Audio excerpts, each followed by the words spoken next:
بسم اللہ الرحمن الرحیم۔ شروع کرتا ہوں اللہ تعالیٰ کے نام سے جو بڑا مہربان نہایت رحم والا ہے۔ یا ایہا الناس اعبدوا ربکم الذی خلقکم والذین من قبلکم لعلکم تتقون الذي جعل لكم الأرض فراشا والسماء بناء وأنزل من السماء ماء فأخرج به من الثمرات رزقا لكم فلا تجعلوا لله أندادا وأنتم تعلمون وَإِن كُنتُمْ فِي رَيْبٍ مِّمَّا نَزَّلْنَا عَلَىٰ عَبْدِنَا فَأْتُوا بِسُورَةٍ مِّن مِّثْلِهِ وَادْعُوا شُهَدَاءَكُم مِّن دُونِ اللَّهِ إِن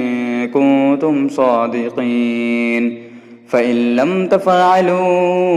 وَلَن تَفْعَلُوا فَاتَّقُوا النَّارَ الَّتِي وَقُودُهَا النَّاسُ وَالْحِجَارَةُ أعدت للكافرين وبشر الذين آمنوا وعملوا الصالحات أن لهم جنات تجري من تحتها الأنهار كلما رزقوا منها من ثمرة رزقا قالوا هذا الذي رزقنا من قبل وأتوا به متشابهات وَلَهُمْ فِيهَا أَزْوَاجٌ مُطَهَّرَةٌ وَهُمْ فِيهَا خَالِدُونَ۔ اے لوگوں، اپنے اس رب کی عبادت کرو جس نے تمہیں اور تم سے پہلے لوگوں کو پیدا کیا، یہی تمہارا بچاؤ ہے۔ جس نے تمہارے لیے زمین کو فرش اور آسمان کو چھت بنایا اور آسمان سے پانی اتار کر اس سے پھل پیدا کر کے تمہیں روزی دی۔ خبردار، باوجود جاننے کے اللہ کے شریک مقرر نہ کرو۔ ہم نے جو کچھ اپنے بندے پر اتارا ہے اس میں اگر تمہیں شک ہو اور تم سچے ہو تو اس جیسی ایک صورت تو بنا لاؤ۔ تمہیں اختیار ہے کہ اللہ تعالیٰ کے سوا اپنے مددگاروں کو بھی بلا لو۔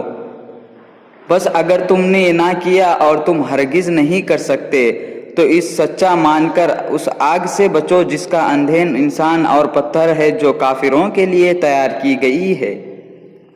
اور ایمان والوں اور نیک عمل کرنے والوں کو ان جنتیوں کی خوشخبریاں دو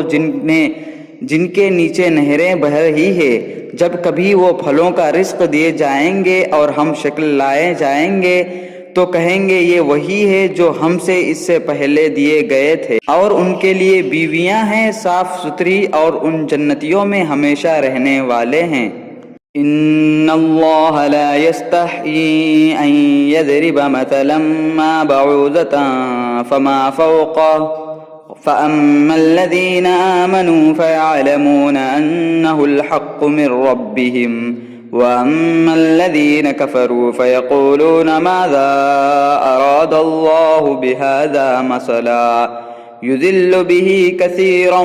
وَيَهْدِي بِهِ كَثِيرًا وَمَا يُضِلُّ بِهِ إِلَّا الْفَاسِقُونَ الَّذِينَ يَنقُضُونَ عَهْدَ اللَّهِ مِن بَعْدِ مِيثَاقِهِ وَيَقْطَعُونَ مَا أَمَرَ اللَّهُ بِهِ أَن يُوصَلَ وَيُفْسِدُونَ فِي الْأَرْضِ أُولَئِكَ هُمُ الْخَاسِرُونَ كَيْفَ تَكْفُرُونَ بِاللَّهِ وَكُنتُمْ أَمْوَاتًا فَأَحْيَاكُمْ ثُمَّ يُمِيتُكُمْ ثُمَّ يُحْيِيكُمْ ثُمَّ إِلَيْهِ تُرْجَعُونَ هو الذي خلق لكم ما في الأرض جميعا ثم استوى إلى السماء فسواهن 7 سماوات وهو بكل شيء عليم۔ یقیناً اللہ تعالیٰ کسی مثال کے بیان کرنے سے نہیں شرماتا، خواہ مچھر کی ہو یا اس سے بھی ہلکی چیز کی۔ ایمان والے تو اپنے رب کی جانب سے صحیح سمجھتے ہیں، اور کفار کہتے ہیں کہ اس مثال سے اللہ نے کیا مراد لی ہے، اس کے ذریعے بتشرط کو گمراہ کرتا ہے اور اکثر لوگ ان کو راہ راست پر لاتا ہے، اور گمراہ تو صرف فاسقوں کو ہی کرتا ہے۔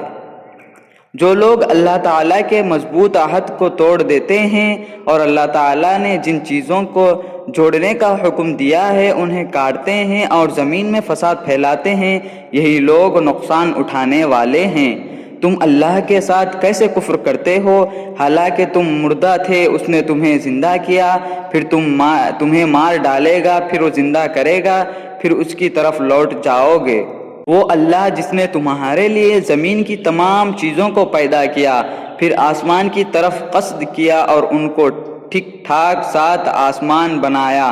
اور وہ ہر چیز کو جانتا ہے۔